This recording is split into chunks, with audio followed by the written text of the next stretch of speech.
ভাইজান, বাংলাদেশের মুসলমান কিন্তু আরবি বোঝে না। এক বছর আওয়ামী লীগের বিশাল একটা ইফতার পার্টিতে আমাকে দাওয়াত দিল। ইফতার মাহফিল না, ইফতার পার্টি। যা দিকে 15-20 আইটেম ইফতার নিয়ে বসে আছে। আমাকে হুজুর হাজার হাজার টাকা খরচ করছি, ভালো করে দোয়া করবেন। আমি চিন্তা করলাম, ওরা যদি বলতো হুজুর কষ্ট করে রোজা আছি, ভালো করে দোয়া করবেন, তাহলে দোয়া করা যায়। যখন হাজার হাজার টাকা খরচ করছি, তখন তো চিন্তা হলো এরা তো রোজা নাই। তখন আরবিতে যত গড় দোয়া আছে আমার মনে আছে ভাইজান, আমি গড় দোয়া করতেছি, ওরা খালি না বুঝে আমিন আমিন। আমি মনে মনে কইলাম আলেমদের বিরুদ্ধে লাগিস না, আলেম যখন বাংলায় পারবি না তখন আরবিতে মার দিবি। জোরে কোন কথা ঠিক কি না? আমরা বাংলা বুঝি, কিন্তু সৌদি আরবের লোকেরা তো আরবি বুঝে। উলিদ বিন মুগিরা মারছে দৌড়, এক দৌড়ে মায়ের কাছে। কারণ কোন সন্তান কেমন এটা দুনিয়ার কোনো বাবা জানে না, এটা জানি তার মা। কি জন্যে?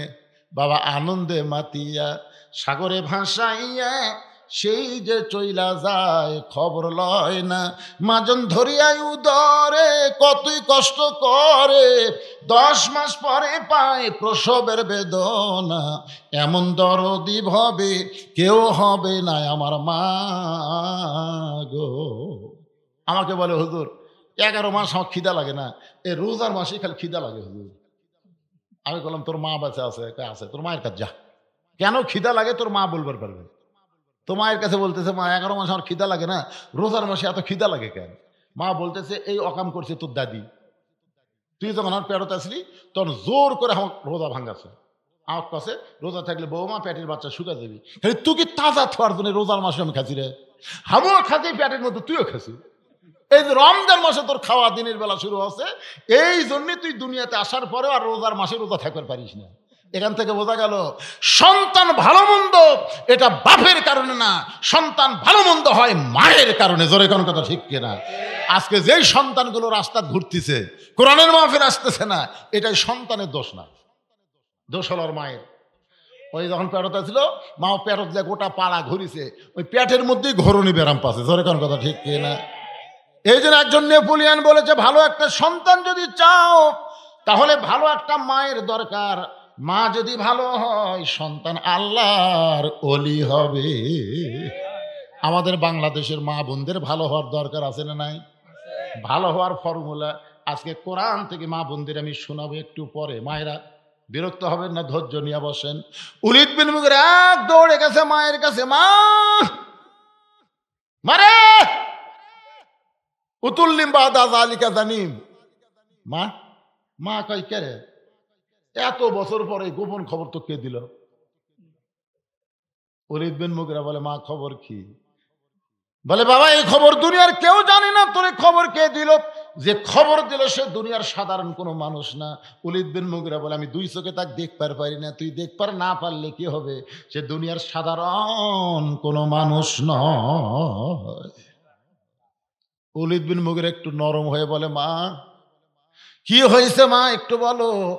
বলে, বাজান আমি যখন যুবতী বউ ছিলাম তখন তোমার বাবা চাকরি ব্যবসা বাণিজ্যের জন্য অনেক দূরে গেল, ব্যবসায় এত লাভ বেশি হয়েছে যে লাভের ধান্দায় পড়ে আমি যুবতী বউয়ের কথা ভুলে গেল। মাসের পর মাস যখন ব্যবসার কাজে বাইরে থাকে, আমি একটা যুবতী বউ একা একা ঘরে কেমনি থাকি? একা একা কেন ভালো লাগে না, কোনো কাজে মন যেন বসে না। আমার কি হতে কি হইয়া গেল আমি নিজেও তো কিছু বুঝি না। একে টাটকা বলছি, মালয়েশিয়াত গেতে পারে 3 বছর হলে আসে না, খালি টাকা বইয়ের অ্যাকাউন্টে পাঠায়, খালি টাকা পাঠায়। বইয়ের অ্যাকাউন্টে টাকা পাঠাচ্ছে, বাপ মার অ্যাকাউন্টে পাঠায় না। তো একদিন মা বলছে, বাজান তোর বাপ জমি বিক্রি করে টাকা দিয়ে তোকে বিদেশে পাঠালো, টাকা দিস না কেন? তো মোবাইল করে বলতেছে, মা আপনি তো জানেন না, আপনাকে আমি বলিনি মা, আপনি কষ্ট পাবেন। আমি এখানে এসে ধরা পড়ছি মা, আমার জেলের মধ্যে তো। মা কয়, আমার জীবনে টাকা চাবো না রে। হুজুর কয়, হুজুর 50 টাকা দিলে 100 টাকা দিবেন, আমার ছেলের জন্য একটু দোয়া করেন হুজুর, আমার ছেলে যেন ভালো হয়। কিন্তু শালা কিন্তু ভালোই আছে, কিন্তু মায়ের কাছে এমন একটা চিটিং কথা শুনেছে। আর বইয়ের অ্যাকাউন্টে টাকা পাঠা দেয়, বউ অ্যাকাউন্টে টাকা থুতে দিতে এক সময় স্বামীর চেয়ারে খুব একটা ভালো না, টাটকা একটা যুবক পায়, ওর সাথে প্রেম করে বের হয়ে গেছে। ওই বাড়িতে এসে দেখে বাড়ি আছে, বউ নাই। মায়ের কাছে বলতেছে, মা আমার বউ, তুই বিদেশে যাওয়ার পর থেকে তুই জেলের মধ্যে ধরা আছো, আর তোর বইয়ের যে কি ফুটানি হয়েছে, খালি মার্কেট করে, টাকা ভাই কোথায় রে? তুই তো জেলের মধ্যে বন্দি, তোর বউ এত টাকা কোথায় ভাই? ওই আর কবার পারে না, আমি সব দিছি। মায়ের কাছে মিথ্যা কথা বলছে, এখন খবর কি? এইরকম কিছু যুবক আছে না নাই? জোরে করে আছে না নাই? রে যুবক, বউকে এত বিশ্বাস করে বইয়ের নামে অ্যাকাউন্ট না করে তোমার সবচাইতে আপন হলো মা। ওই বাবার নামে অ্যাকাউন্ট করো। বাবার মতন আপন বন্ধু নাই রে দুনিয়ায়, নিজে না খাইয়া বাবা সন্তানকে খাওয়ায়। আছে না নাই? মায়ের মতন আপন কেহ নাই রে দুনিয়ায়, মা জননী নাই রে যাহার, এই দুনিয়ায় তাহার কেহ নাই। ওলীদ বিন মুগীরার মা বলতেছে, বাবা মাসের পর মাস যখন তোর বাবা বাড়িতে না আসে, আমার মধ্যে একটা ছটফটানি ব্যারাম ঢুকলো। আমি ছাদের উপরে তাকায় দেখি তোর চাচা, তোর বাপের ছোট ভাই আমার বাড়ি তোয়াফ করতেছে। যেই বাড়িতে পুরুষ মানুষ থাকে না, ভাবি থাকে, ওই বাড়িতে দেওয়ার অভাব হয় না। জোরে কোন কথা ঠিক কিনা? আমি এক সময় নিচে আইসা তাকে একটু ইশারা দিলাম, মেয়ে মানুষ ইচ্ছা করলে গোটা গ্রামের সব ছেলেকে নষ্ট করবার পারে। জোরে কর কথা ঠিক কিনা? একটা মেয়ে গোটা গ্রামের যুবকদের চরিত্র নষ্ট করতে পারে, একটা মেয়ে। একটু ইশারা দিলাম, তোর চাচা ঘরের মধ্যে, তোর চাচার আমার সঙ্গে খেলা হলো, ওই খেলার কারণে তুই পেটের মধ্যে ঢুকলি, আসলেই তুই জারদ সন্তান। আবু জেহেল মনে আছে আপনাদের? খপ করে কি ধরছে? বর্ষা ধরে, মনে নাই? বর্ষা ধরে চাদর, বর্ষা ধরে চাদর ধরে মারতেছে টান। আবু জেহেল ওলীদ বিন মুগীরার বাম হাতে বর্ষা ধরে, ডান হাতে যখন চাদর টান দিছে, 37 জন নেতা সারা রাত চেতন থাকার কারণে চোখ ছোট হয়ে গেছে। সারা রাত জাগলে কিন্তু সকালবেলা চোখ কেমন হয়? চাদর টান দেওয়ার পরই কেরে এই কেরে কে তোরা কি দেখলি রে? জানলা দিয়ে দেখলি চাদর ওর মুখ দেওয়া, তো আমরা কি বলবো? আলী তোর নবী পলালো কোন দিক দিয়ে? হযরত আলী দুই কারণে হাসতেছে। জোরে সুবহানাল্লাহ। কয় কারণ? এক নম্বর কারণ হলো আল্লাহর নবী নিরাপদে আছে। জোরে সুবহানাল্লাহ।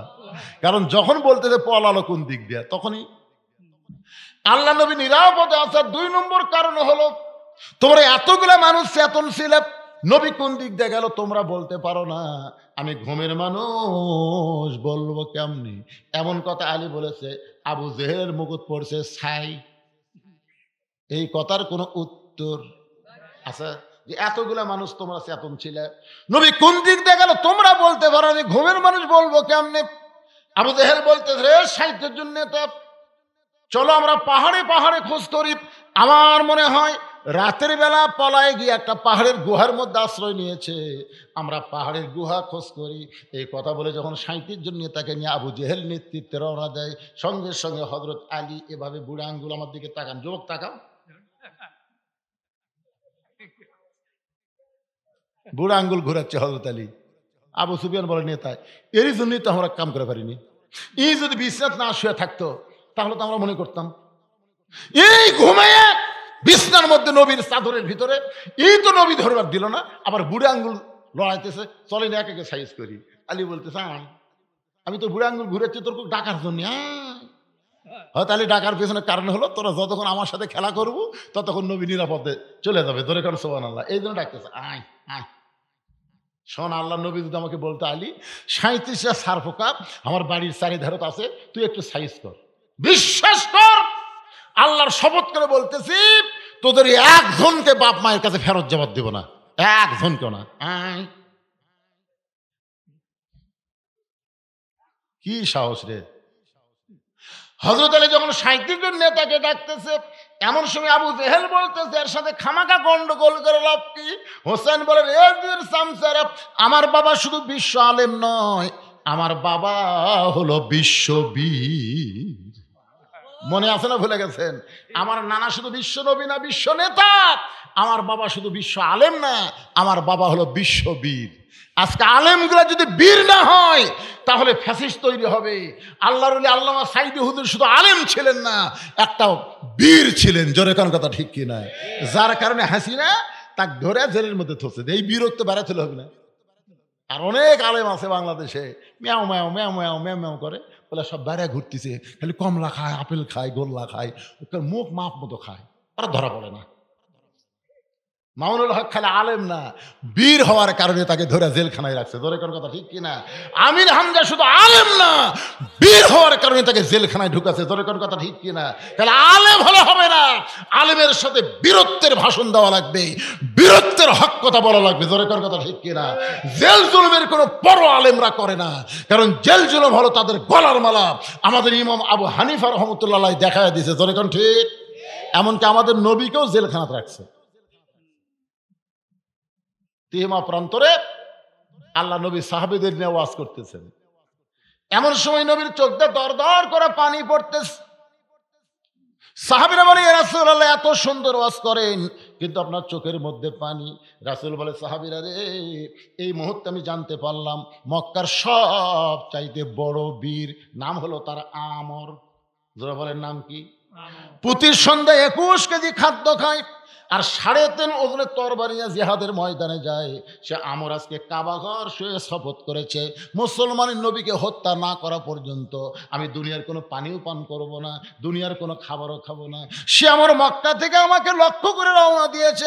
সাহাবীরা রে, এই কথা শোনার পর থেকে আমার চোখ দিয়ে দর দর করে পানি আসতেছে।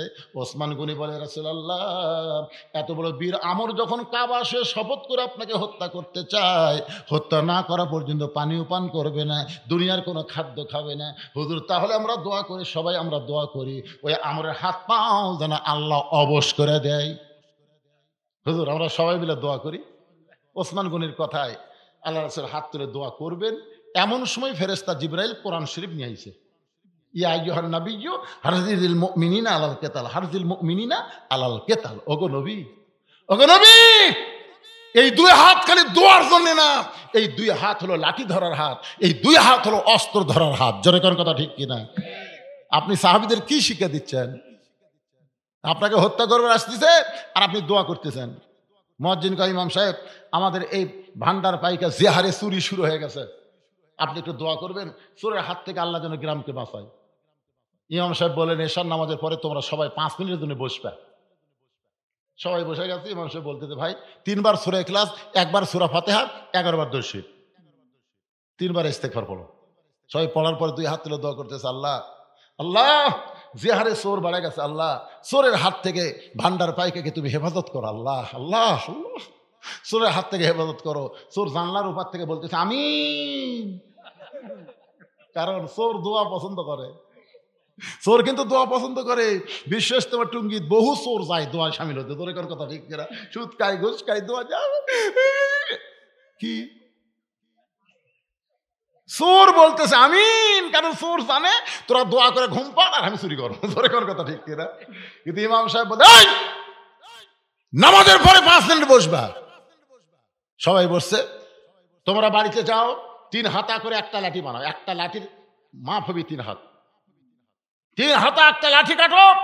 যে রাস্তা দিয়ে চোর আসে ওই রাস্তায় গোপনে কোনো আলো জ্বালাবা না। অন্ধকারের মধ্যে তোমরা 5 জন 6 জন করে লাঠি নিয়ে দাঁড়ায় থাকবা। চোর আসা মাত্র মাজা সহবাড়ি হবে। আপনারা বলেন তো, চোর আমিন কবি? তার মানে কি বুঝতেছেন? এই 2 হাত খালি দোয়ার হাত না, এই 2 হাত হলো বাতিলের বিরুদ্ধে অস্ত্র ধরার হাত। আজকে ভারত আমাকে হুমকি দেয় যে বাংলাদেশ দখল করতে 15 দিন লাগবে না। বাংলার মুসলমান যদি এখন ভারতের হুমকির কাছে নত যেন না হয়ে 3 হাতে একটা করে লাঠি আর একটা করে খুর যদি কোমরের মধ্যে রাখে, এই কোমরের টেরের মধ্যে খুর রাখবে আর সবাই নিয়ত করবে মালওয়ানের বাচ্চারা দেশে ঢুকবি, আর লাঠির তলে ফালামো, গোড়া কাটবো না, খুর দিয়ে আগা কাটা পোলটা দেবো, খাতনায় সুন্নত হবি, কলমা ভরা মুসলমান হবি। তোর এখন কথা ঠিক কিনা? আপনারা কোন তো এই ওয়াজ খালি এই জায়গাত আছে, মিডিয়ার মাধ্যমে গোটা ভারত ছড়া পড়তেছে। তোর এখন কথা ঠিক কিনা? ভারত কবি যাবো না রে, বজুশির যে ওয়াজ করছে বাবা, সব বন্ধ হবে, সব বন্ধ হবে। ভাই আছে কিছুদিন পরে একটা টিভির একটা জোকার টিভি নেই, বাংলাদেশ নাই, বাংলাদেশ নেই। এ কয়দিন আগে কোথাও ইউনুস পল আছে, ইউনুস পলানোর এই গুজব শুনে বাংলাদেশের 2 আওয়ামী লীগ, এক জামাতের বাড়ি, একটা বিএনপির বাড়ি ভাঙবার গেছে। গুজব শুনে বাড়ি ভাঙবার গেছে, আল্লাহ পিটরও খাবে। ইউনুস পলানোর জাত করে পাগলা। ইউনুস নবীরে খাইলো মাছেতে গিলিয়া, ফেরেশতা পাঠাইলেন আল্লাহ ইসমে আজম দিয়া, দমে দমে সে হরদম পড়ে সে ইসমে আজম, মাছেরই উদর হইতে বাঁচাইলা প্রাণ। একটা মাছ পর্যন্ত ইউনুস নবীরে গিলে খেতে পারে নাই। আমাদের ডক্টর ইউনুসকে ভারতের বাপেরও ক্ষমতা নাই গিলবার পারবি তোরে, কোন কথা ঠিক কি না? তোরকে গোটা ভারত মিলে যে মাথা, আল্লাহ ইউনুসকে একলাই সেই মাথা দিছে। রে বোঝেন না কি মাল রে। বিপদে পড়লে আমরা কোন দোয়া পড়ি? এর মাদ্রাসার ছাত্র নাকি রে? আর কে আছে এখানে? আর কেউ আছে মাদ্রাসার ছাত্রকে ওয়াজ শোনা লাগে? তোর কে কথা রে? তোরা নিজেরাই একটা ওয়াজ, এরা কিন্তু ওয়াজ, এরা নিজেরাই একটা ওয়াজ। আমার মাদ্রাসার 8 বছরের বাচ্চা, আমি রোদের মধ্যে চেয়ার নিয়ে বসে আছি, দেখেন এরা তো নিজেরা একটা করে ওয়াজ, চেয়ারের মধ্যে বসে আছি, ইতিমধ্যে এক বাচ্চা বের হলো। আমি বললাম কে রে, পড়া বাদ দিয়ে বের হলি কেন? আমারই কয়। আমি বললাম 3 কিরা? হচ্ছে হুজুর, 1 হচ্ছে পেশাব, 2 হচ্ছে পায়খানা, আর 3 হচ্ছে ফুস, অজু থাক না। তা আমি বললাম তুই কি করবি? বললাম অজু করার জন্য আইসি। হুজুর ঝোঁকের পড়ে তো, ঝোঁকে পড়তে পড়তে ফসকে দাঁড়িয়ে আছে। আমি বললাম অজু ছাড়াই কোরআন পড়া দেবি, যা। অজু ছাড়াই কোরআন পড়া দেবি পাগলা, যা। না হুজুর অজু ছাড়া পড়া, এই পড়া দেবি, যা। আমি বলতেছি পড়া দেবি, তুই বল আলেম না? হ্যাঁ বল আলেম। তখন কয় হুজুর, আবার কয় অজু ছাড়াই, ঠান্ডার মধ্যে অজু লিখবি, অজু ছাড়া পড়া দেবি। আমার দাবিতে ওই ভিতরে ঢুকলো। আমি মনে করলাম আমি তো ঢুকলো রে, কিন্তু কি করে দেখা লাগবে। চেয়ার বসতে তো দেখা যাবে না। আস্তে করে চেয়ার ছেড়ে জানলার কাছে ফাঁক দিয়ে দেখতেছি ওই দরজার ফাঁকত ঢুকে আছে। ওই কোরআন শরীফের কাছে বসেনি, দরজার ফাঁকত ঢুকে আছে, খালি ফাঁক দিয়ে দেখতেছে। আমি চেয়ার থেকে উঠলি আমি বাড়াবি, আমি উঠে তো জানলার কাছে যাচ্ছি, ওটাই খেয়াল করেনি। ওই দরজাটা বাইর হতে আমি আবার ওই মাটির বসে বলতেছি হুজুর আপনি এখন মারেন, কাটেন, যা ইচ্ছে তাই করেন, আমি অজু ছাড়া আল্লাহর কোরআন ধরবো না। আমি তখন বুকের মধ্যে নিয়ে কইলাম বাজান তুই না আমার ওয়াজের ফ্যাক্টরি রে। মাইনা ভাকি যারা মাদ্রাসাত পড়ে তারা এক একজন এক একটা কোরআনের ফ্যাক্টরি। জোরে কোন কথা ঠিক কিনা? তোর কাউকে ওয়াজ শোনা লাগবে না, যে কটা আসা উঠি বসলু করে।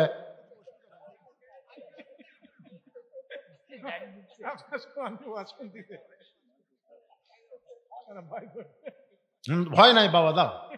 সকালবেলা পড়া লাগবে না, সবক দেওয়া লাগবে না, রাত্রে ওয়াজ সুন্দর চুরি করে যাচ্ছে হুজুর তাইসবা দিবেন, লোক লোক করে আইছে। তাহলে বসলে সামনে এসে বসা লাগবে, সাইডে থাকলে হবে না। আর যদি যাও তোমাকে ছুটি দেওয়া আছে। কি বিরক্ত হচ্ছেন? কি হোক সবার ওয়াজ আসতেছে, একটু মনোযোগ দিয়ে শুনবেন। আল্লাহর নবী যেই মাত্র দোয়া করবার চাইছে, এমন সময় আল্লাহ তাআলা কোরআনের আয়াত নাজিল করেছে। এটা দোয়ার আয়াত না, এটা হলো জিহাদের আয়াত। ইয়া আইয়ুহান নাবিয়্যু হারজিল মুমিনিনা আলাল কিতাল। হারজ মানে সৈন্য, সৈন্য। আপনার সাহাবীদেরকে আপনি সৈন্য হিসেবে গড়ে তোলেন। সঙ্গে সঙ্গে নবী দোয়া বাদ দিয়ে বললেন, এই সাহাবীরা তোমাদের মধ্যে এমন কি কেউ আছো যে মুহাবির আমর আমার কাছে আসার আগেই ওই আমরের সামনে দাঁড়াবা, এমন কি কেউ আছো? প্রত্যেকটা সাহাবী মাথা নিচু করে চিন্তা করতেছে, প্রতি সন্ধ্যায় 21 কেজি খায়, আমরা বছরেও তা খাই না। একটা সাহাবী বছরে যা না খাই প্রতি সন্ধ্যায় খায়, তাহলে 3 সন্ধ্যায় 63 কেজি। আর যে তরবারি নিয়ে যুদ্ধ করে, তরবারির ওজন হলো 3.5 মণ। তাহলে আর দেহ কত বড় রে। সবাই যখন চিন্তা করতেছে কি করি কি করি, এমন সময় পিছন থেকে হযরত আলী দাঁড়াছে, মাত্র 13 বছর বয়স। কয় বছর? মাত্র 13 বছরের বাচ্চা। হযরত আলী বলতেছে, হুজুর ওই আমরের সামনে আমি দাঁড়াবার চাই। রাসূল বলেন, বস বস। বয়স হয়নি, খালি ফস ফস। আল্লাহ রাসূল বলেন, সাহাবীরা রে ওই মহাবীর আমর কিন্তু আসতেছে। ওই মহাবীর আমর আমি নবীর কাছে আসার আগে তার সামনে কে দাঁড়াবার পারবা? শট করে আলী দাঁড়ায় বলতেছে, রাসূলুল্লাহ আমি আমরের সামনে দাঁড়াবার চাই। আল্লাহ রাসূল বলেন আয়। এবার আর বসতে বলে না, আয়। হযরত আলী যখন নবীর সামনে দাঁড়াইছে, রাসূল বলে আলী তুই আমার আপন চাচাতো ভাই। তোর বাবা আবু তালেব যখন দুনিয়া থেকে বিদায় নিল, তখন তুই আর তোর ভাই জাফর ইবনে আবি তালেব এই দুই ভাইকে আমার হাতে দিয়ে বলেছে, নবী গো, ও আব্দুল্লাহ তিমপোলা, আমি তোমার চাচা, তোমাকে লালন পালন করেছি সন্তানের মতো। আমার দুইটা সন্তানকে তুমি দেখাশোনা করবা। তোমার বাবা আবু তালেব দুনিয়া থেকে বিদায় নেওয়ার পরে তোমরা দুই ভাই আমার সন্তানের মতন। আজকে আমাকে হত্যা করার জন্য রওনা দিয়েছে, আর তোমাকে যদি আমরের সামনে পাঠায় দেই তাহলে লোকজন মনে করবে মুসলমান নবী বাঁচার জন্য ছোট্ট একটা বাচ্চাকে এত বড় বীরের সামনে পাঠায় দিতে। সঙ্গে সঙ্গে হযরত আলী নবীর কপালে চুমাতে বলে, রাসূলুল্লাহ আল্লাহর ঈমান আমার ভিতরে, নবীর প্রেম আমার কলিজায়। এই দুইটা পাওয়ার নিয়ে শুধু আমর না, পৃথিবীর তামাম বাতিলের সামনে আমি আলী একা দাঁড়াবার চাই। যেমন সর্বপ্রথম দাঁড়াছিল রংপুরের আবু সাইদ। আবু সাইদ খালি এই পথ না দেখালে আমাদের অবস্থা খালি টাইট।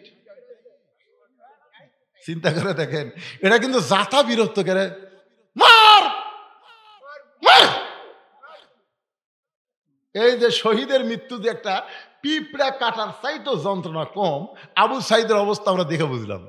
প্রথম গুলি লাগছে, আপনার বলেন তো, আমি কিন্তু জুম করে কাছে আনা ভিডিও দেখলাম, আবু সাইদ একটা বারের জন্য বলে নাই ও মারে বাবা ও মারে বলেনি। চিন্তা করে দেখেন, গুলি লাগছে, ওই আবার সামনে যায়, আবার গুলি করে, আবার সামনে যায়। পরে যখন আবার গুলি করেছে, কোনো চিৎকার নাই, কান্নাকাটি নাই, দুই বন্ধু এসে যখন ধরেছে তখন টলে পড়ে গেল। এখান থেকে বোঝা গেল বাতিলের বিরুদ্ধে যারা জীবন দেয় এদের জীবন জীবন না, এদের জীবন হলো শাহাদাত। জোরে বলেন ঠিক কিনা? কি মনে করছেন বাদান? আমরা চিন্তা করি আর বউ আছে, ছোল আছে, জীবন দেবো না। আমাকে আজরাইল ধরার কোনো টেনশন নাই, পুলিশ ধরার টেনশন 15.5 বছর। হ্যাঁ, ওয়াজ করে বাড়ি যেয়ে পারবো করে? কোন জায়গায় যে পুলিশ গাড়ি নিয়ে বসে আছে। আল্লাহ কাই পাগলা হুজুর, তুই পুলিশের ধান্দা করিস, আজরাইল খাড়াই আছে এই সাইডে। যা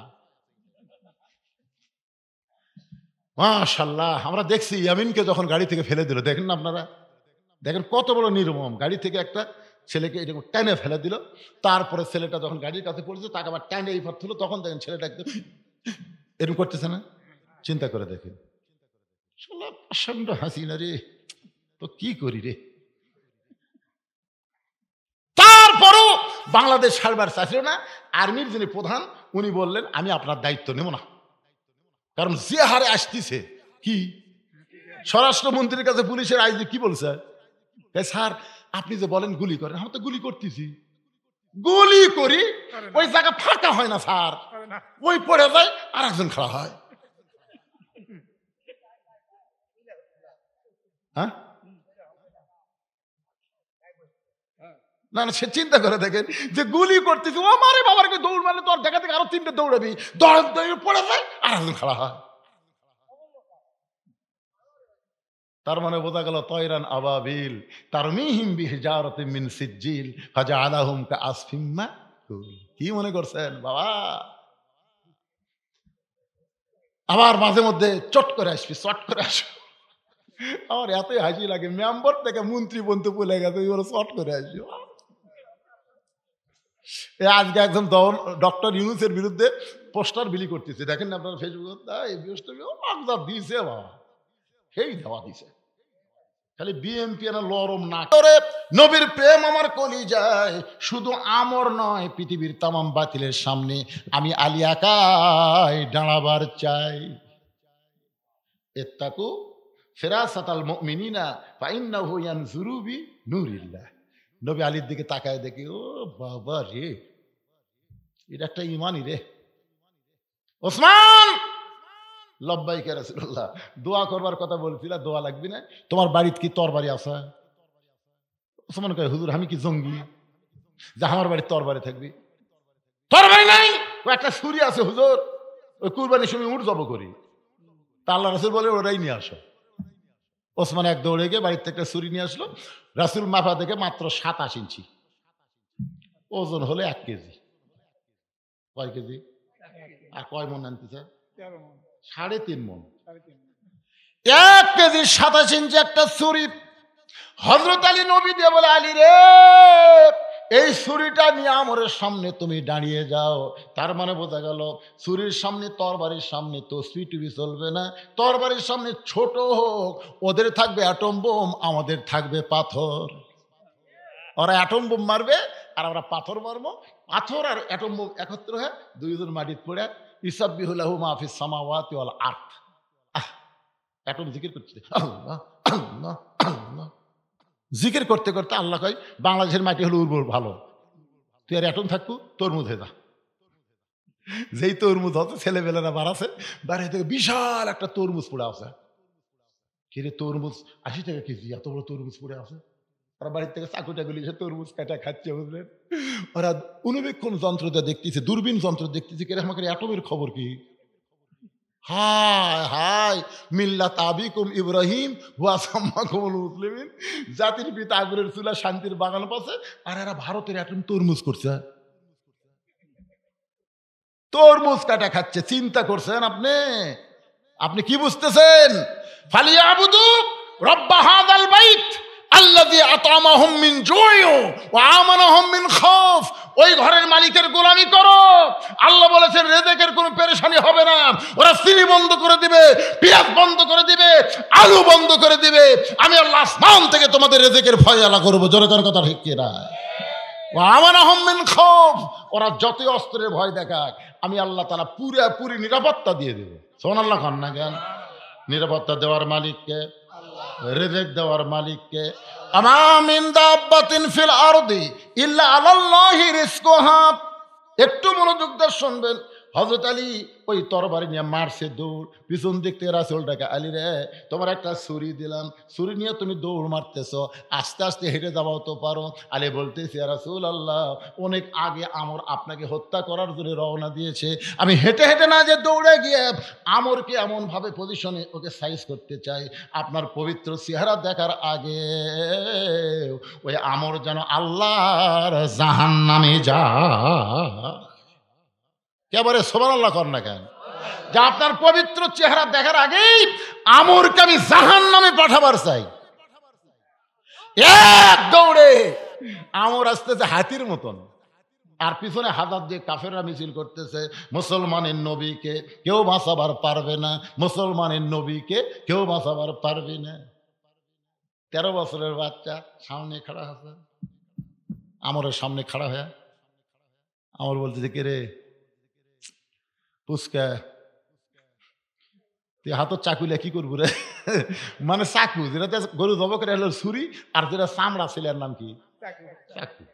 বুঝতেছে না 27 ইঞ্চি চাকুলে কি করবো রে? হয়তো আলী তখন কোরআন থেকে একটা আয়াত তেলাওয়াত করে ওই চাকুর মাথা ফু দিয়ে আমরের সামনে মাটিতে একটা দাগ দিস। দাগ দিয়ে বলতেছে, এই কাফেরের পাটা, তুই কত বড় বাপের বেটা, নবী হত্যা করবো? তাহলে দাগটা ড্যাঙ্গায় এক ধাপ, এই দাগের পরে একটা ধাপ মার, একটা ধাপ। সুবহানাল্লাহ না কেন? হবে না? কি বুঝতেছেন? আল্লাহর কোরআনের পাওয়ার আছে না নাই? ওই ছুরির সামনে আয়াতটা পড়ে ফুঁক দিয়ে মাটির উপর একটা দাগ দিয়ে বলতেছে, রে কাফেরের পাটা, কত বড় বাপের বেটা, আল্লাহ নবী তো হত্যা করা দূরের কথা, এই দাগটা ড্যাঙ্গায় খালি এক ধাপ সামনে যা। এর নাম হলো হায়দারি হাঁক। ধরে কান কি হাঁক? রাসূল বলেছেন, আমার আলী যখন হায়দারি হাঁক দেয়, ওই হাঁকে আল্লাহর আরশের মধ্যে কম্পন ধরে যায়। মুসলমান এরকম একটা হাঁক হুক থাকার দরকার আছে না নাই? আছে।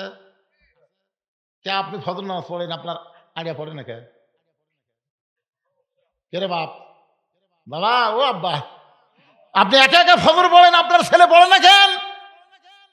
আপনি কেমন মরদ মানুষ, এশার নামাজ মসজিদে পড়েন, আর আপনার বউ স্টার জলসা জি বাংলা দেখে কেন? কি হায়দারে হাঁক নাই? আছেন না নাই? মারছেন কোনোদিন? মারছেন? আপনি তো লেবাসু মার্কা স্বামী, লন্ডেস মার্কা। পর্দার অন্তরে যারা বসে আছেন, কিছুক্ষণ পরে আপনাদের ওয়াজ আসতেছে, কারণ হোসেন বলবে আমার মা শুধু খাতুনে জান্নাত না, আমার মা হলো ফাতেমাতুজ জোহরা, আছে না নাই? এক নম্বর হলো আমার নানা শুধু বিশ্ব নবী না, আমার নানা হলো বিশ্ব নেতা। আমার বাবা শুধু বিশ্ব আলেম না, আমার বাবা হলো বিশ্ব বীর। এই বিশ্ব বীরের উপর কথা বলতেছি। এই ছেলে পেলে মনোযোগ দিয়ে শুনতে যা আর হ, তুই কত বড় বাপের বেটা, ডাকটা ডেঙ্গে এক ধাপ সামনে যা। সঙ্গে সঙ্গে হযরত আলীর এই হায়দার হাঁক শোনে আমরের দেহ খালি থর থর করে কাঁপতিছে, এরকম কাঁপতিছে। সমস্ত কাফেরা বলে মারেন মারেন। একটা ছোট্ট বাচ্চা আপনার পথ আটকাই দিল, আর আপনি এত বড় তরবারি কান্দর থিয়া কি করেন? মারেন। ওই হাজার হাজার কাফেরের মিছিল আমর যখন আলীকে লক্ষ্য করে ওই তরবারিটা হাঁকাইছে, ইয়ানজুরু বিনুরিল্লাহ, হযরত আলী তাকায় দেখে ওই তরবারি না, আল্লাহ কাঠের তক্তা বানায়া দিছে। কাফেরের চোখে তরবারি, আলীর চোখে তক্তা। ভারতের চোখে অ্যাটম বোম, বাংলাদেশের মুসলমানের চোখে তরমুজ, ফেরাউনের চোখে সাগর, মুসার চোখে রাস্তা। জোরে ঘর কথা ঠিক কি না? ফেরাউনকে সামনে সাগর, মুসা কয় আল্লাহ ফেরাউন হোক সাগর দেখায়, আল্লাহ কয় লাঠি নাই, মার বাড়ি। এক বাড়িতে 12 লাইন রাস্তা। সুবহানাল্লাহ কর না কেন? এখন আপনার বলেন তরবারি যদি তক্তা দেখবার পায় তার কিরকম সাহস হয়? আমার হাতত আছে এটা কি 22 ইঞ্চি হোক, কিন্তু কি কথা কর না কেন? আর আর হাতত কি 1 লাখ হাইজামে 1 লাখ তক্তার উপরে উঠে বিসমিল্লাহ কয়ে 22 ইঞ্চি, আমরের ঘাড়ও 22 ইঞ্চি, ছুরিও 22 ইঞ্চি, খাপের খাপ মুনতাজের বাপ, খাপে খাপ মুনতাজের বাপ, খালি 22-22 মিল হয়েছে, কেবল এরকম ঠেকাইছে। সঙ্গে সঙ্গে আমরের দেহ একদিকে, কাল্লা একদিকে, সমস্ত কাফের মারছে দৌড়। কিছু আগে যে কাফের মিছিল করছিল মুসলমানের নবীকে কেউ বাঁচাবার পারবে না, একটা কাফেরও নেই। সমস্ত কাফের আমরকে ছায়া যখন দৌড় দেয়, এমন সময় আল্লাহর নবী হযরত আলীর কাছে, আলী রে, আলী বলতেছে আল্লাহর শপথ করে বলতেছে আমি মারিনি হুজুর, আমি মারিনি, খালি ঠেকাছি, খালি ঠেকাইছি। আর 2 টুকরা হয়ে গেল।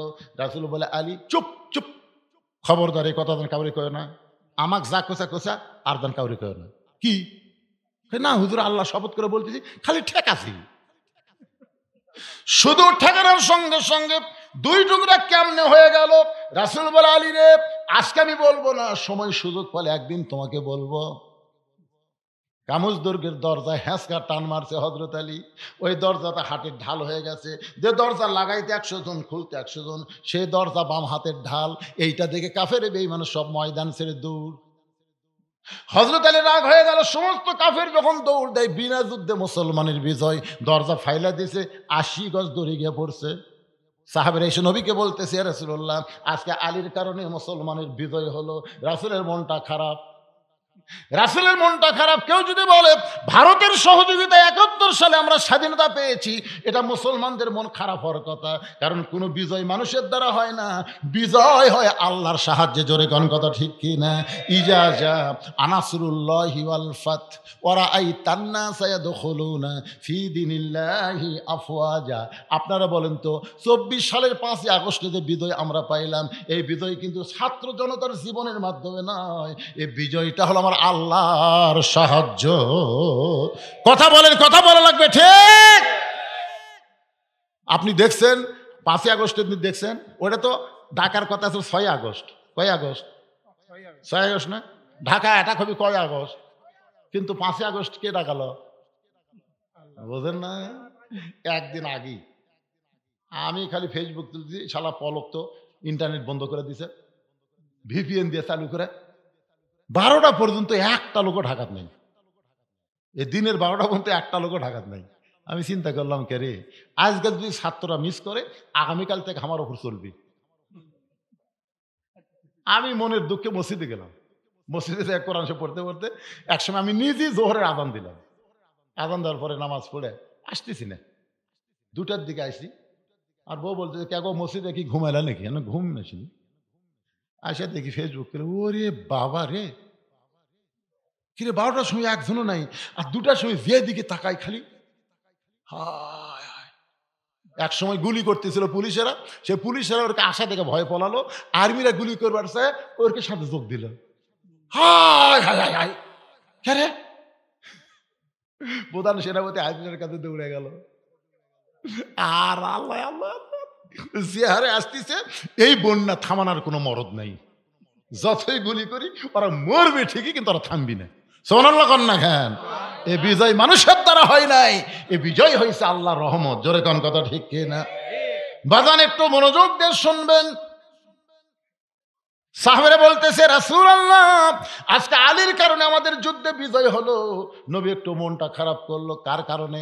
আলীর কারণে। একটা মানুষের নাম শোনার পরে কিছুক্ষণ পরে হযরত আলী দাঁড়াইছে। রাসূল বলে, আলীর খবর কি? বলে, হুজুর এতক্ষণ কি আপনি শোনেননি? তুমি একটু মুখ দে বলো। হুজুর দরজা হ্যাঁচকা টান মারলাম, হাতের ঢাল হয়ে গেল। কাফের বেঈমান সব যখন পলায় গেছে, এই দরজা রাগ করে ফেলে দিলাম, 80 গজ দড়ি গিয়ে পড়ছে। রাসূল বলতে, আলী সত্যি কি তাই? বলে, বিশ্বাস যদি না হয় তাহলে চলেন। আল্লাহর নবী বললেন, চলো যাই। নবী সামনে সামনে, আলী পিছনে পিছনে। ওই যে দরজা দেখা যায়, ওরে আলী। আলী দৌড়ে গিয়া দরজা তুলবার চাই, নিজেই নড়ে কিন্তু দরজা নড়ে না। হুজুর এই দরজায় হ্যাঁচকা টান দিলাম, ঢাল হলো, এই দরজা ফেলে দিলাম, 80 গজ দড়ি গিয়ে পড়লো। এখন সেই দরজা নিজেই নড়তেছি কিন্তু দরজা নড়ে না। রাসূল বলে, আলী রে, আল্লাহ রাস্তায় যখন কেউ জিহাদ করে তখন মনে করবা সে একলা থাকে না, তার সঙ্গে কে থাকে। তুমি আমরকে যখন শুধু ছুরি লাগাইছা, বাদ বাকি কাম কে করছে? আলী তুমি যখন জিহাদের ময়দানে আল্লাহর জন্য যুদ্ধ করতেছিলা, তুমি যখন দরজাকে ঢাল বানানোর জন্য হ্যাঁচকা টান মারছা, তখন তোমার হাতের সঙ্গে আল্লাহর কুদরতি শক্তির হাত ছিল, এই জন্য তোমার হাতে দরজা ঢাল হয়ে গেল। আলী রে, তুমি যখন দরজা ফাইলা দিছো তখন তুমি একলা দেও নাই, আল্লাহর শক্তি তোমার হাতের সঙ্গে ছিল, এই জন্য 80 গজ দড়ি গিয়ে পড়ছে। এখন তুমি আলী একলা হয়ে গেছো, তোমার সাথে আল্লাহ নাই, এখন তুমি নড়তেছো কিন্তু দরজা নড়ে না। এই জন্য বাতিলের বিরুদ্ধে আমরা যখন জিহাদের ডাক দেব, জিহাদের সৈনিক হব, কখনো মনে করবেন না আমরা একলা আছি ভাইজান, আমাদের সঙ্গে আল্লাহ থাকবে। ওয়া মাকুম আইনা মা কুনতুম। বান্দা তুমি আছো যেখানে, আমি আল্লাহ আছি সেখানে। লিল্লাহি তাকবীর। রে দিদের সামসারা, তোমরা বলতেছ আমার মা খাতুনে জান্নাত। আমার মা শুধু খাতুনে জান্নাত নয়, আমার মা হলো ফাতেমা তো জোহরা। আমি মেয়েদের জন্য 4-5 মিনিট একটু ওয়াজ করবো। আপনারা কি বিরক্ত হবেন ভাই? বিরক্ত হবেন? কারণ আমাদের মায়েরা যদি ভালো না হয়, আমরা ভালো হয়ে কি লাভ? আর মায়েরা তো খুব বেশি আইছে, জায়গায় হচ্ছে না। হ্যাঁ হ্যাঁ, কি হলো?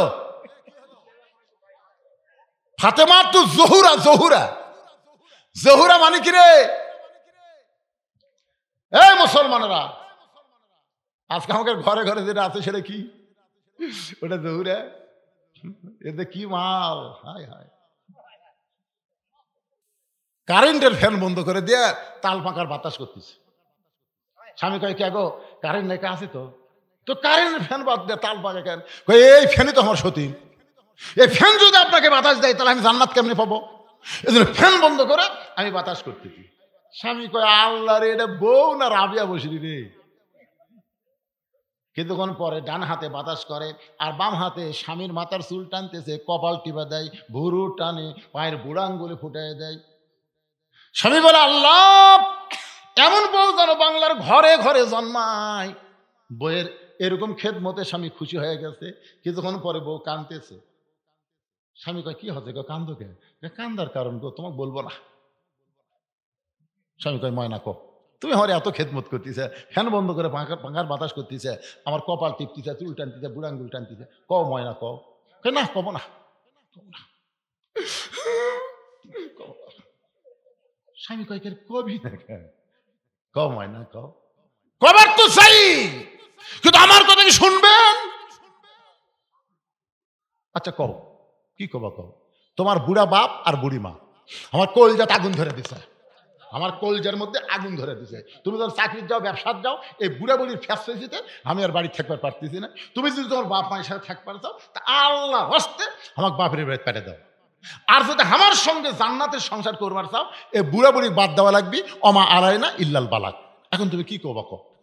আমার যা ওয়াজ আসলে তোমাকে শুনে দিলাম, এখন তোমার ওয়াজ। স্বামী চিন্তা করি তো ভালো ওয়াজ করছে। এমন সময় আল্লাহর কোরআন, ওয়াকাযা রাব্বুকা আল্লা তা'বুদু ইল্লা ইয়াহু ওয়া বিল ওয়ালিদাইনি ইহসানা। আল্লাহু আকবার। কোরআন শরীফ সামনে এসে বলতেছে, এই আল্লাহর ইবাদতের পরে বাপ মার প্রতি হেসান কর, দয়া কর, ভক্তি কর। এই যদি বউ তোর মরে যায়, তুই সকালে মরলে বিকেলে বউ পাবি। তুই বউ ছাড়ে দে, আর কোনো মেয়ের অভাব নেই, আর একটা মেয়ে তোর বউ হবি। কিন্তু যে বাপ মায়ের বিরুদ্ধে তোর বউ ওয়াজ করলো, এই বাপ মা যদি মরে যায়, তুই কুড়ি পাবো? তুই ক না, তুই বাপ মা কুড়ি পাবো? তোর বাপ মায়ের বিরুদ্ধে তো ওয়াজ করছিস তোর বউ, এ বউ মরে গেলেও বউ পাবো, ছাড়ে দিলেও বউ পাবো। তুই কোনটা ধরবো রে? যেটা মরে গেলে পাওয়া যাবি না সেটা ঘর, আর যেটা পাওয়া যাবে ছাড়ে দে। ওই তখন লাভ দেওয়া উঠছে, বউকে এত গরম, তোর ব্যাগ কি আমি গুছা দেবো না তুই গুছাছো? তোর কিসের ব্যাগ? তুই বলে বাপের বাড়ি যাবো। তোকে আমি বাপের বাড়ি পাঠাচ্ছি, গাড়ি ডাকবো না, একটা গাড়ি আছে আমার কাছে। বউকে কি গাড়ি গো? বলে 3 তালাকের গাড়ি। তো 3 তালাকের গাড়ি তুলে তোর বাপের বাড়ি পাঠাবো। কি রে, তুই আমার বাপ মায়ের বিরুদ্ধে ওয়াজ করে পাকা খাবো? আমি সেই সন্তান না রে। তখন বউ দৌড়ে এসে পাও ধরা কয়, আমি আপনার পরীক্ষা করলাম, আসলে আপনি আল্লাহর ওলি গো।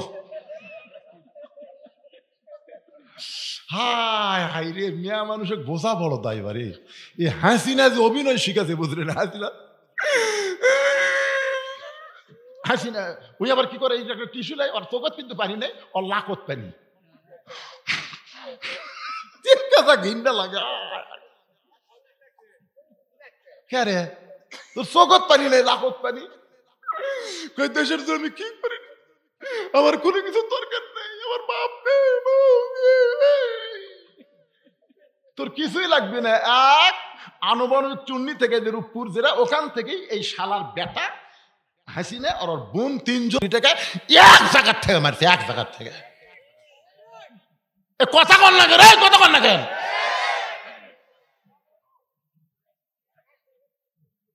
মেয়ে মানুষের অভিনয় জানে না, জানে না, এদের কারণে জানে কি জানে না।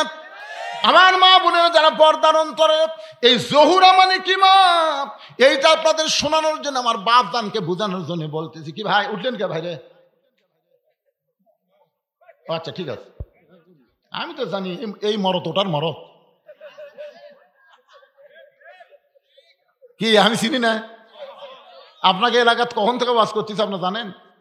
আমার এমন একটা মোটর সাইকেল ছিল, দাওয়াত দেওয়ার সময় শর্ত দিতাম, ভাই আমি তো রাত্রির বেলা আসা পারবো না, মোটর সাইকেল সকালবেলা আমাকে 1/2 মাইল পেলা লাগবে, টেকা যা দেখবে, কিন্তু মোটর সাইকেল ঠেলা লাগবে, কারণ স্টার্ট লাগে না।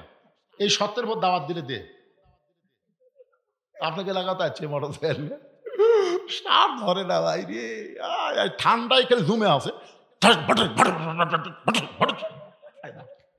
আমি সেই বক্তারে পাগলা, সেই সময় থেকে আর আমার অসন একই দোস্ত, ঠিক নাই? আপনাদের বোর্ডের হাট একবার আসছিলাম, পানি হলো। হ্যাঁ, সবার জন্য সেই পাইকারি আরো দোয়া হবে আজকে। জোহরা মানেটাকে একটু মনোযোগ দিয়ে শোনেন। গভীর রাত্রে ফাতেমা স্বামীকে বুকের মধ্যে নিয়ে ছোট বাচ্চার মতন কাঁদতেছে। আলী বলে, ফাতেমা এই গভীর রাত্রে আমাকে বুকের মধ্যে নিয়ে কান্দার কারণ কি? ফাতেমা বলে, স্বামী গো, আল্লাহ তাআলা আমার দোয়া কবুল করছে। আলী মুস্কি মুস্কি হাসে, পাগলি নাকি? আল্লাহ তোমার দোয়া কবুল করেছে, শুকরিয়া তান আলহামদুলিল্লাহ বলে আল্লাহর কাছে খুশি হও। ফাতেমা বলে, স্বামী কি দোয়া আল্লাহ কবুল করছে, আপনি কি শুনবেন না? আলী বলে, না বললে কেমনে শুনবো? ফাতেমা বলে, স্বামী গো, আমি দোয়া করেছি আল্লাহ তাআলা পর্দার ভিতরে আমার মৃত্যু দিবে।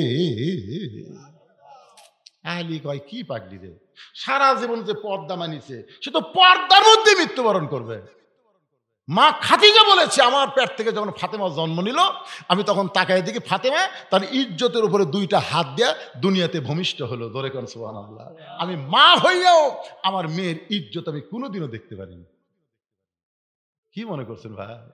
আহা, জোহরা মানিক, ও মায়েরা একটু মনোযোগ দিয়ে শুনবেন। আলী বলে, ফাতেমা সারা জীবন পর্দার মধ্যে থাকলাম, পর্দার মধ্যেই মৃত্যু হবে, আল্লাহ তোমার দোয়া কবুল করেছে, তাহলে কান্দার কারণ কি? ফাতেমা বলে, স্বামী গো, কান্দার কারণ হলো এই মৃত্যু কবে হবে আপনি কি শুনবেন না? আলী বলে, ফাতেমা মৃত্যুর খবর দুনিয়ার কেউ বলতে পারে না। ফাতেমা বলে, স্বামী গো, আল্লাহ পাক যদি আমাকে জানায় তাহলে কি জানতে পারবো না? আল্লাহ আমাকে জানাইছে আজকে গভীর রাত্রে ফাতেমার মৃত্যু হবে। গাছের গোড়া কাটলে গাছটা যেমন পড়ে যায়, হযরত আলী তেমনি পড়ে গেলেন ঘরের মাজায়। ফাতেমা মুচকি মুচকি হেসে স্বামীর মাথাখানা উরাতের উপরে নিয়ে কপালে একটা চুমা দিয়ে বলে, স্বামী গো, এমন করে আপনি কাঁদবেন না, এই দুনিয়া থাকার জায়গা না, আসলেই যাইতে হবে, আসলেই যাইতে হবে। যারা আমরা এখানে বসে আছি ভাই, আমরা যে যাবো এ ব্যাপারে কোনো সন্দেহ আছে? যখন কোনো সন্দেহ আছে? আসলেই যাইতে হবে আমার স্বামী। আমি গভীর রাত্রে বিদায় নিব, এই বিদায়ের আগে তিনটা জিনিস আপনার কাছে চাইবো, আপনি কি আমার দিবেন না? আলী কান্দার বলে, ফাতেমা রে, দুনিয়ার জীবনে গরিব ছিলাম বলে তুমি কিছুই চাইলে না, তুমি কিছুই চাও। রাসূল বলেছে, ফাতেমা তুমি যেন আমার আলীরে কষ্ট দিও না। ফাতেমা মাঝে মধ্যে বলতেন, বাবা আপনি আমার আলী কেন কম?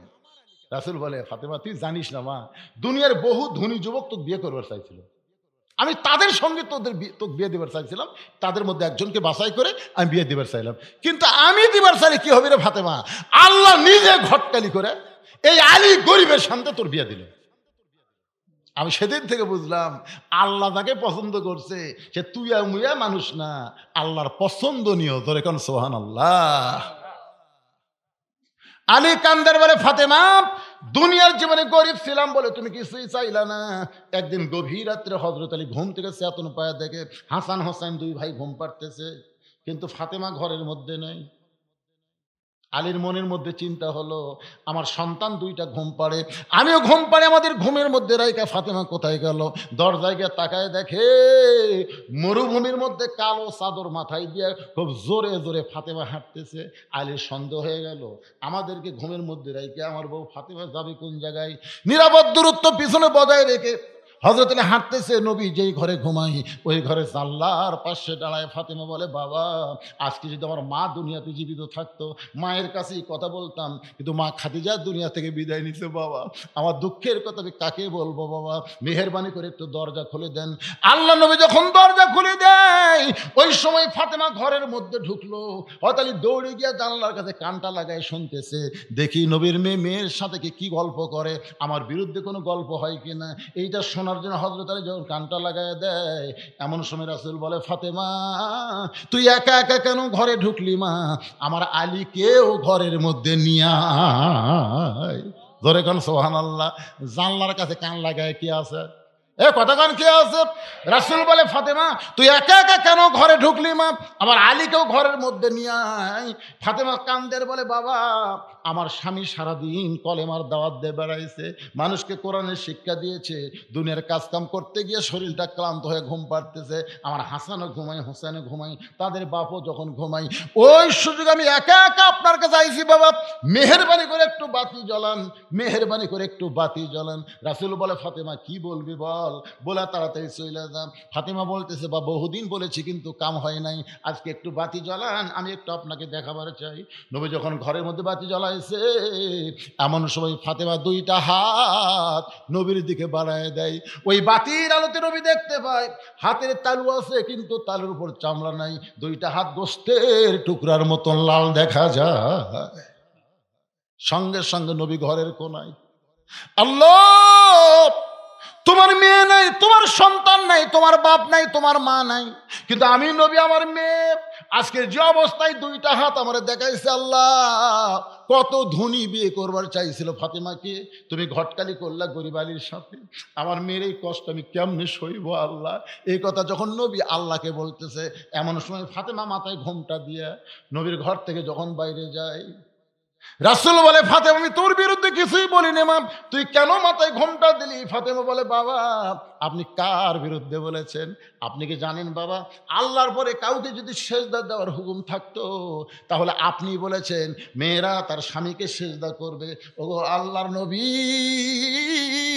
এই কথা শোনার পরে ফাতেমা বিশ্বাস করেছি আল্লাহর পরে কেউ যদি ফাতেমার কাছে দাঁড়িয়ে হয় ওই মহান ব্যক্তি হলো তার স্বামী।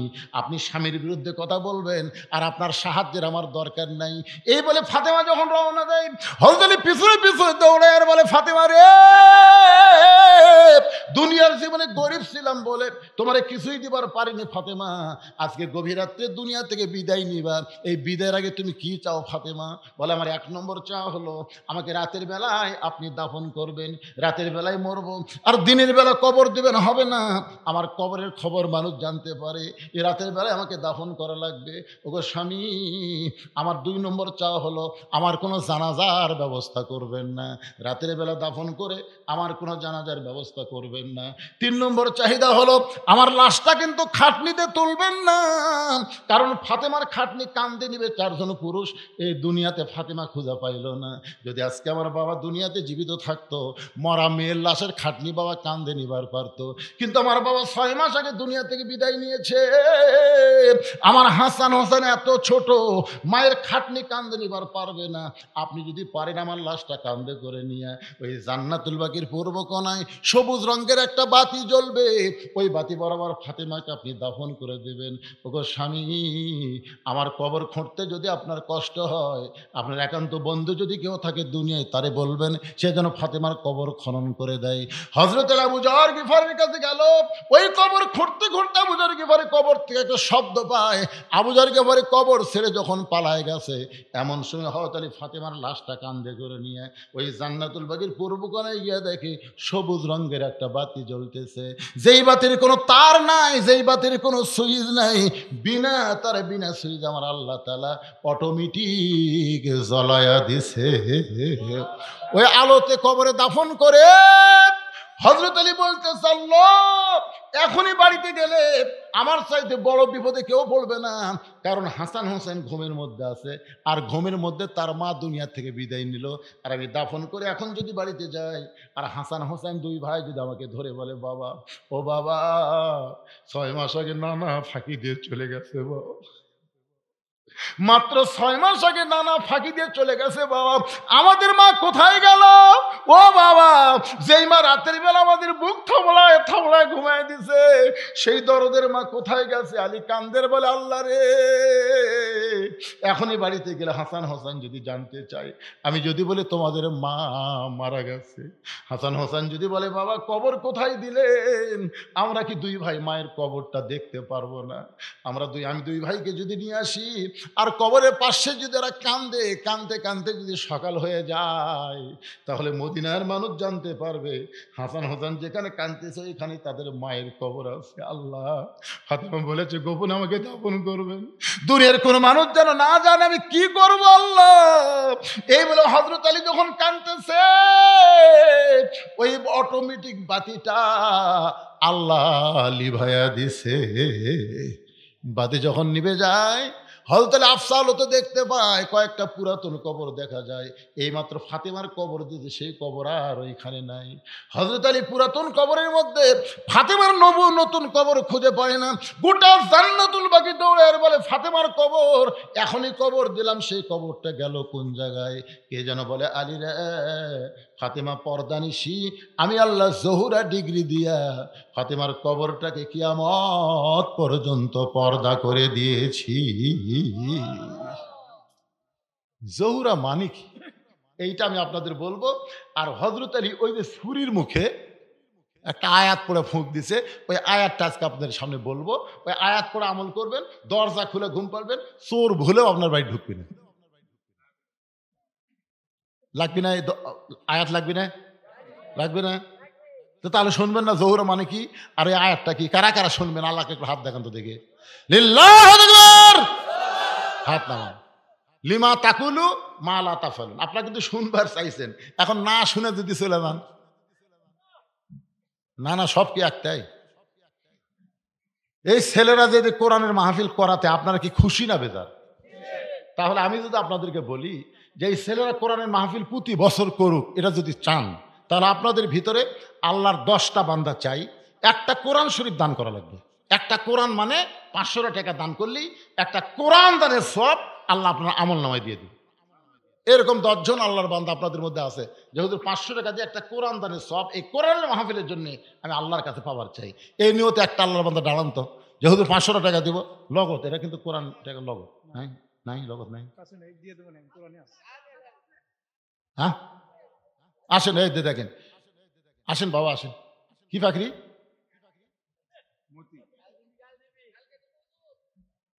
না কাল গেল লগত।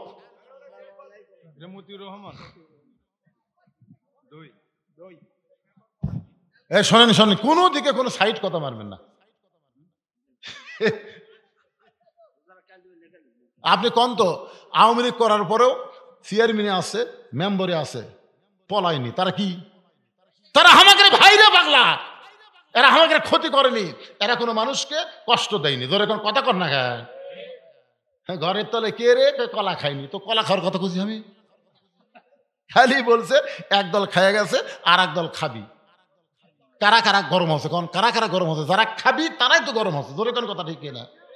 আজারি সাহেব কি কথা? একদল খাচ্ছে, একদল খাওয়ার জন্য দাঁড়িয়ে আছে। সেটা কোন দল? নাম কষা কথা কয় না, নাম কষে ঘরের মধ্যে কে রে আমি কলা খাইনি, কলার কথাই ওঠেনি পাগলা। লিল্লাহ তাকবীর।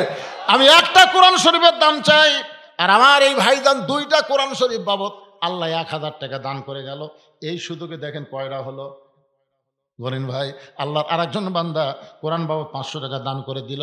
আল্লাহ দানকে কবুল করেন। ছেলেরা খুবই আমাকে বলছে রায়হানুল ইসলাম কোথায়? কুটি আছে রায়হান কুটি?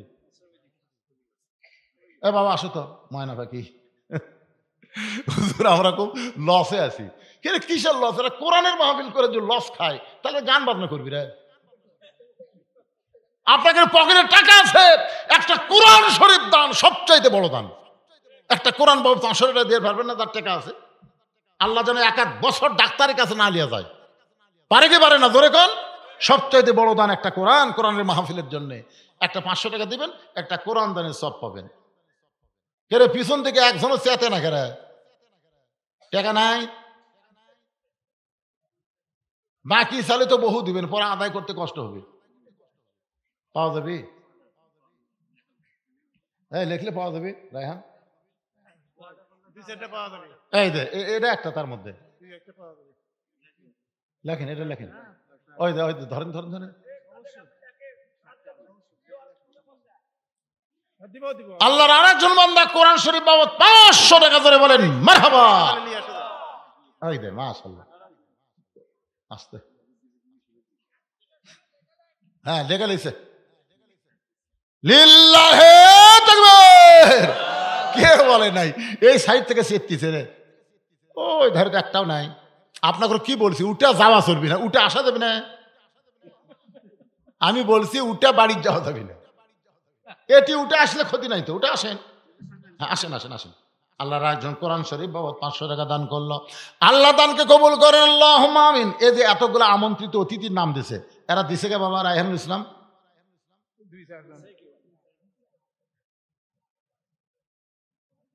সবাই দেয়নি, 2-4 জন দিছে আলহামদুলিল্লাহ। যারা দেয়নি তারা দিবেন, সেটা বড় আশা করে আপনাকে নাম দেয় বিজ্ঞাপনে।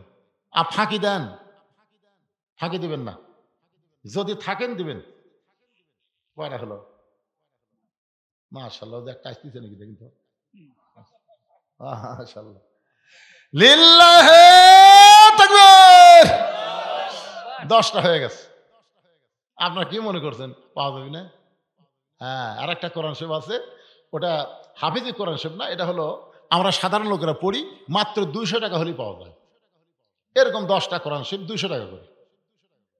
কোরআনের মাহফিলে 10 জন আল্লাহর বান্দা চাই, মাত্র 200 টাকা। ভাই একটা 200 টাকা দিবেন, একটা কোরআন দানের সওয়াব আল্লাহ আপনার আমল নামায় দিয়ে দিবে। 200 টাকা ভাই, 200 টাকা। বাপ মা কবরের কাছে ভাই, বাপ মার জন্য দান করে হুজুর, আর বাপ মা দুনিয়াতে নাই হুজুর, বাপ মার সম্পত্তি আমি খাচ্ছি হুজুর, আজকে বাপ মার জন্য 200 টাকা দিলাম, একটা কোরআনের সওয়াব যেন আল্লাহ আমার বাপ মার কবরে দিয়ে দেয়। মাশাআল্লাহ। আমি চাইলাম 200, দিয়ে গেল 500, হয়ে গেল 11, লিতে কোনো অসুবিধা নেই। কিন্তু 200 করে চাইছি, এই 200 চাও মাত্র এই মুরব্বী লাভ দৌড়ছে, আমি দেখছি খেয়াল করে। কে বা কত দিলেন? 300? কে 100 বেশি দিলেন কে? মাশাআল্লাহ, খুশি হয়ে তুই 200 টাকা 300 দিছি, এরা খুশি হয়ে দিচ্ছে, আর এরা চেত দিচ্ছে না পারে। মাশাআল্লাহ। আর একটা কোরআন শরীফ বাবদ 500 টাকা চলে আইছে। 200 করে এই জায়গায় রাখবো। 200 চাইছি 10টা, পেয়ে গেলাম 2টা। আর একটা চলে আইছে 200 টাকার। আল্লাহ 3টা হয়ে গেল, আর মাত্র 60টা। আল্লাহ 60টা জাহান্নাম হারাম করে দিও। আল্লাহ 7 জন আল্লাহর বান্দাকে পাঠায় দাও। কত টাকা কত হালে। মায়েদের কাছে গেলে পাওয়া যেত, মায়েদের কাছে যাবি কে, এরা খুবই দেয়। আছে লোক আছে। এ মায়েরা, 200 টাকা দিলে একটা কোরআন শরীফ দানের সব পাওয়া যায়। মা দিয়ে দেন। এরা গান বাজনা না করে কোরআনের মাহফিল করতেছে, খুশি হয়ে দান করবেন। দানকারী গো পিতা মাতা সুখে রাখো কবরে, নূরের টুপি পরাইয়া উঠাবেন হাসরে। লিল্লাহি তাকবীর। চাইছিলাম 200, দিয়ে গেল 1000। তার মানে বোঝা গেল একাই 5টা দিল। এই 3টার সাথে 5টা যোগ হয়ে গেল কয়টা? 8টা। আর পেলাম একটা, হয়ে গেল 9টা। আর লাগবে একটা, 200 শেষ। না ওইলা থন্ত 500 থন্ত কি একটা, কার মধ্যে কি ঢুকে এত হয়ে গেছে আবার কি। আল্লাহর 20 জন বান্দাকে খালি 100 করে টাকা দেবেন। যেহেতু 100 করে টাকা কোরআনের জন্য আমরা 100 করে টাকা দান করলাম। ভাইজান পকেটে টাকা আছে, দেন। বিশ্বাস করেন, অনুনাজ্জিলু মিনাল কোরআনি মা হুয়া শিফাউ ওয়া রাহমাতুল লিল মুমিনিন। মুমিনদের যাবতীয় রোগের ঔষধ হিসেবে আল্লাহর কোরআন নাজিল করেছে। জোরে কান সুবহানাল্লাহ। দেন কোরআনের মাহফিলে 100 করে টাকা দেন। 100 করে টাকা। এদের ছোট বাচ্চা দৌড়াইতেছে, ওইটাই হাজত পাবি। কি বিপদ রে, কার হাতে কি দিল রে? তার তরি ছেড়ে নাকি রে, এই সব সাল রে। মাশাআল্লাহ, 20 জনের মধ্যে একবারে পাওয়া গেল 2 জন। দেন দেন দেন, এটি হোক। আল্লাহ আব্দুল্লাহ দিয়ে গেল 100, হয়ে গেল 200। 2 জন হয়ে গেছে। আর একজন আল্লাহর বান্দা দিল। আল্লাহ একাই 500 কে পারে। ইকা খুব চেত্তিছে রে। লিল্লাহি তাকবীর। 20 জনের মধ্যে একজনই 500 দিয়ে 7 জন হয়ে গেল। আর মাত্র 13 জন লাগবে। ওই টাকা তাহলে থন না। আপনি কি বুঝতেছেন? সবাই দেন। কার বেটা? মেম্বরের বেটা। 100 টাকা দিয়ে গেল, হয়ে গেল 8টা। হয়ে গেছে 8টা। আর একজন আল্লাহর বান্দা 100 করে 10টা। আর একজন 200।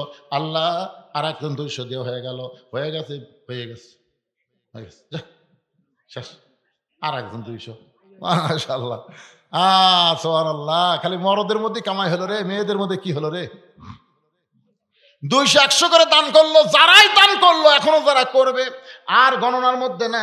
আল্লাহ যারাই যে নিয়ত করে দান করবে, আল্লাহ সকলের দানগুলোকে আল্লাহ আপনি জান্নাতের বিনিময়ে কবুল করেন। জোরে বলে আমিন। এ দুনিয়া রবে না কো চিরকাল, একদিন ভাঙবে রে বাজার। কোরআনের মধ্যে একটা আয়াত আছে, যে আয়াতকে বলা হয় আয়াতুল কুরসি। আপনারা বলেন তো কুরসি মানে কি? কুরসি মানে কি? চেয়ার। 100 জন মানুষের মধ্যে একজনকে যখন আপনারা চেয়ার দিবেন, সবাই জানে চেয়ারে বসা মানুষটা সম্মানিত মানুষ। কোরআনের যত আয়াত আছে তার মধ্যে আয়াতুল কুরসি হলো সবচাইতে আল্লাহর কাছে সম্মানিত আয়াত। এই আয়াতুল কুরসি পড়ে হযরত আলী ওই ছুরির আগায় ফুঁক দিলেন। আয়াতুল কুরসি পড়ে আপনি বুকে ফুঁক দিবেন, কোনো ভয় ভীতি আল্লাহ আপনার কলিজার মধ্যে রাখবে না। আয়াতুল কুরসি পড়ে এক মুষ্টি বাড়ির মধ্যে ফুঁক দিয়া ওই 12টা বাড়ির চারিধার ছিটাই দিবেন, চোর ডাকাত আপনার বাড়িতে আসবে না। আয়াতুল কুরসিকে বিশ্বাস করতে হবে, কারণ বিশ্বাসে মিলাই বস্তু তর্কে বহুদূর। বিশ্বাস করা লাগবে ভাইজান। আল্লাহর আরো কিছু বান্দা দান করেছে, আল্লাহ সকলের দানকে আল্লাহ আপনি কবুল করেন। ধরে বলে আল্লাহুম্মা আমিন। জোহরা শব্দের অর্থ হলো মুনি মুক্তা। মুনি মুক্তা কিন্তু উপরে পাওয়া যায় না, পাইতে গেলে কিন্তু ডুবতে হবে। ডুবতে ডুবতে ডুবারু হয়ে এমন একটা জায়গায় পৌঁছে যাবেন, যে জায়গায় গেলে মুনি মুক্তা পাওয়া যাবে। হাতে মাত্র জোহরা এমন পর্দানিশী ছিলেন, এমন পর্দানিশী ছিলেন বাজান গো, তাকে আল্লাহ জোহরার সঙ্গে তুলনা করেছে। আপনারা দেখবেন একটা ছাগল নিয়ে যদি আপনাদের এখানে যে জায়গাটা আছে, কি জায়গাটা, বোর্ডের বাজার যদি প্রদর্শনী হয়, একটা ছাগলের প্রদর্শনী হবে, একটা মানুষে কিন্তু সেই ছাগল দেখবার যাবে না। আর যদি বলে হরিণীর প্রদর্শনী হবে, সবাই দেখতে যাবে। ছাগল যেখানে সেখানে ভ্যা ভ্যা করে, এই জন্য মানুষের কোনো আকর্ষণ নাই। আর হরিণী জঙ্গলের মধ্যে গোপনে পর্দায় থাকে, এই জন্য মানুষের আকর্ষণ বেশি। মেয়েরা যত পর্দার মধ্যে থাকবে, আল্লাহর আইন পর্দাকে মেয়েরা যদি গ্রহণ করে নেয়। ওয়াকরনা ফি বুয়ুতিকুন্না ওয়ালা তাবাররাজনা তাবাররুজাল জাহিলিয়াতিল উলা। ও মায়েরা, আপনার যত গোপনে থাকবেন, পর্দার মধ্যে থাকবেন, এই জহুরার মতো আমল করবেন, আল্লাহ আপনাদের তত সম্মান বাড়া দিবে, মহারণা নগদ দিবে, একটা টাকাও ডিমান্ড নেবে না। ধরে কোন ঠিক কি না? আমাদের বাংলাদেশে মহারণায় বাকি, ডিমান্ড লগত। আপনারা বলেন তো, যে বিয়াতে মহারণা বাকি ডিমান্ড লগত নেয়, এই বিয়া হয়? কথা কয় না বারে। এই বিয়া যে মৌলবি পড়ায় তার কি হবে? মৌলবি জানে যে মহারণা সব বাকি, ডিমান্ড সবই লগত। এই বিয়ার যারা সাক্ষী হবি তার কি খবর কি? কথা কয় না। এই বিয়াতে যারা বর যাত্রী হবি তার কি খবর কি? একটা শোনেন, একটা খারাপ জিনিস উৎখাত করবার গেলে সর্বাত্মক সহযোগিতা বন্ধ করা লাগবে। জোরে করার কথা ঠিক কি না? প্রত্যেকটা হুজুরের আগে শোনা লাগবে, কে ভাই মহারণার খবর কি? মহারণা 1 লক্ষ টাকা নগদ, নাকফুল বাবদ 1000, আর ডিমান্ড 3 লাখ, সব নগদ। আপনি মৌলানা ওই বিয়া 300 টাকা না পেলে কি হবে? আপনি কবেন আমি পড়াবো না। যে মৌলবীর কাছে যাবি কয় না, মহারণার লগত দিয়ে ডিমান্ড লেওয়া চলবি না, আমি বিয়ে পড়াচ্ছি।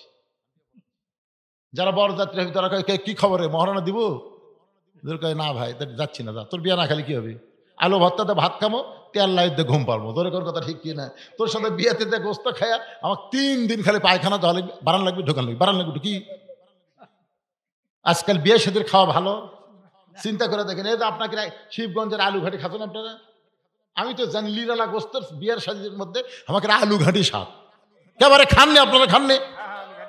বগুড়ার আলু ঘাটি ঢাকাত বিক্রি হচ্ছে রে পাগলারা, আমরা সেই মরক। এখন দই আর নাই, এখন আলু ঘাটি। আয় আয়, কি যে আলু স্বাদ ভাই, খালি অনেক আলুর মধ্যে একটা গোস্তের টুকরা বেলে বলে কি মধু খাচ্ছি রে। ও সুবহানাল্লাহ খান।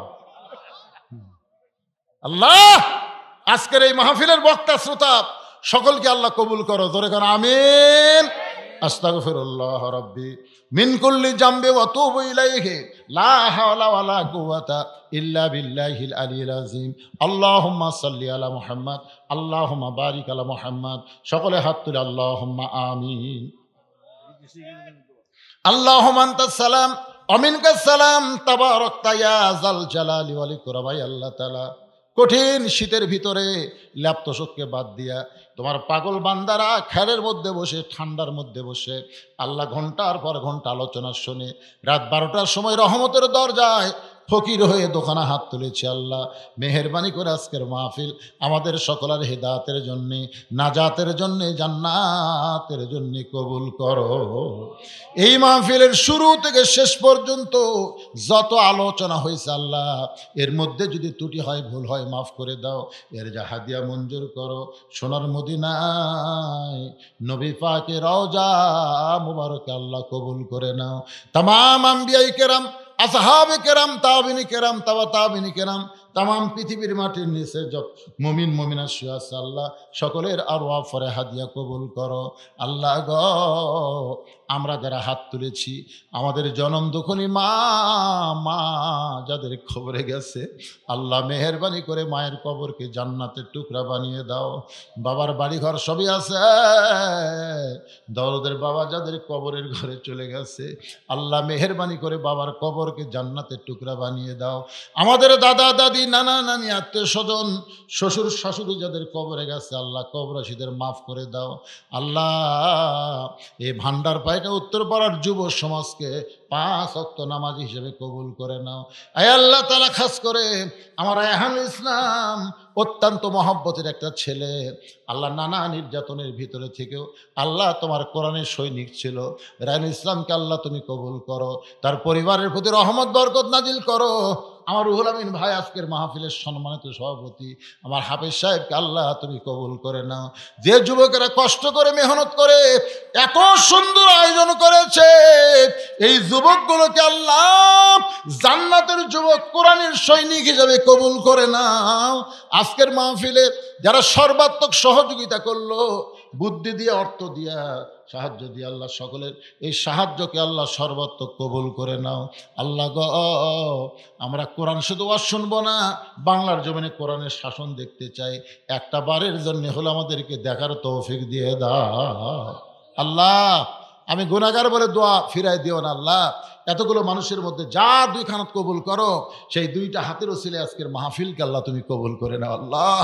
আয় আল্লাহ তাআলা, আমার মা বোনেরা পর্দার অন্তরালে বসে বসে ওয়াজ শুনেছে আল্লাহ, আবিদা সালিহা পর্দার কবুল করে মা ফাতেমার চরিত্র দান করে দাও। আমি অসুস্থ, আমার মতো অসুস্থ হয়ে যারা হাত তুলেছে আল্লাহ, সবাইকে সুস্থতার নিয়ামত দান করে দাও আল্লাহ। আজকের মাহফিলের সম্মানিত সহসভাপতি, সম্মানিত প্রধান অতিথি, বিশেষ অতিথি, সম্মানিত অতিথি, আমন্ত্রিত অতিথি আল্লাহ সবাইকে কবুল করে নাও আল্লাহ। সুবহান রাব্বিকা রাব্বিল ইজ্জাতি আম্মা ইয়াসিফুন ওয়া সালামুন আলাল মুরসালিন ওয়ালহামদুলিল্লাহি রাব্বিল আলামিন। ওয়া যারা আখিরাতি কালিমাতুন ইনদাল মাউতি সকলে পড়েন লা ইলাহা ইল্লাল্লাহু মুহাম্মাদুর রাসূলুল্লাহ।